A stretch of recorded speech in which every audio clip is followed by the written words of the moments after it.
Hello and welcome to today's video where I'm going to be talking to you about different types of measuring devices, tape measures, speed squares, fashion ruler, measurement devices, and all other things to get you measuring and using the best tool for whatever you need. The first tool is the old-fashioned tape measure.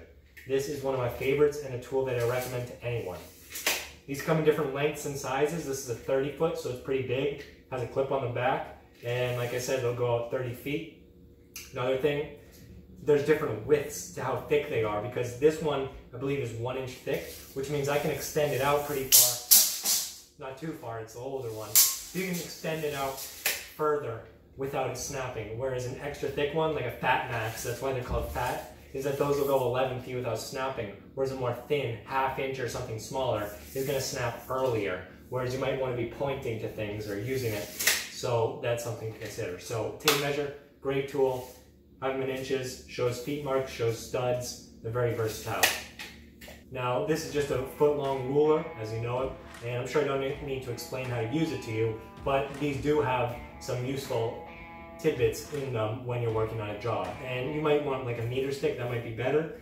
The main thing is just to use it as a flat edge, that if I'm doing 2 points, need to measure them, put it there, and draw a line, nice and straight and nice and easy. So probably aren't going to use it too much, but it can be nice for drawing a straight line when you're working. The next one is one of my favorites. It's called a speed square. So a speed square is speedy for a reason. Basically, these only work if you're on the side of a board generally, and they have all sorts of things. So the first thing is they have different measurements, inches. Usually this is about 7 inches. And because it has a lip, you can snap that on there and you can slide it and it'll stay that nice, it'll give you that nice 90-degree angle from there, so perfectly 90 degrees. And it also has notches where you can drag your pencil along at fixed measurements, like 2 inches. You can get a nice long 2 inches, and just really quick for doing long measurements and writing. So a speed square is one of my favorites to use.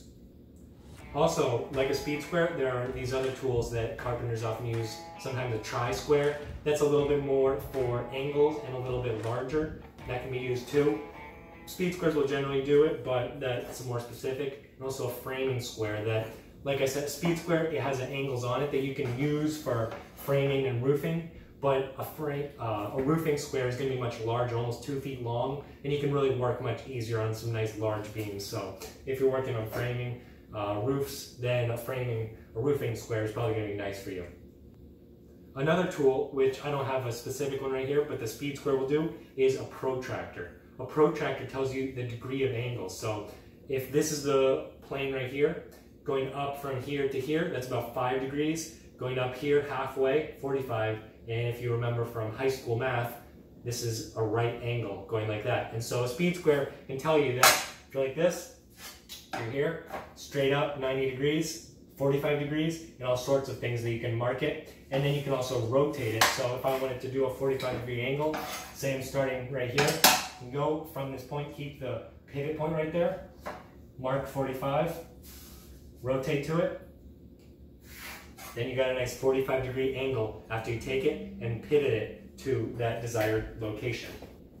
Another thing that you might not use too much when you're working on houses, but good on just to have in the house, is it's called a fashion ruler. It's basically like a soft tape measure roll right here that you can wrap it. You can see how this is what fashion people do if they're styling you. They wrap it on your belly or whatever, shoulders. So I don't use it a ton, but when I want to use it, when there's curved or round objects, it is very nice to have at my disposal. So I do recommend getting these. I mean, you can get them real cheap, just a couple bucks. So getting some sort of fashion or general rotating ruler can be helpful to use. 2 other measuring tools that can be helpful when you're working is a writing utensil. Definitely useful if you measure 24 inches but you can't mark it. That's not super helpful. This isn't a full carpenter pencil, but just something extra thick, where a regular school pencil, that's gonna, if you push down on it a little much, it might break more easily, so that's why you want a thicker pencil. Pens generally don't work too well on wood. Some materials, okay, but I really wouldn't recommend it. So a pencil would do much better. Also, if you want to get like a marker that works too, like a big black Sharpie or something, that'll do the job fine. Another tool for measuring you can get is called a plumb bob. I don't have one here, but basically it's a string with a weight on the end. And if you have something overhead like this, you want to find where it's perfectly underneath it, you'll hang that down, and this, because of gravity, it'll pull itself perfectly straight, and then you can mark it, and then you can use a ruler or a level or some sort of device to mark these long and perfectly straight lines. I hope you found this video useful. Maybe you learned a little bit about some different measuring devices. My favorites are tape measure and speed square. They do most of the jobs, and tape ruler too, but you just figure out what you need. None of these are too expensive, and over time you'll just collect them and hopefully be able to have what you need to do your job. So thanks for watching. Have a great day. Bye.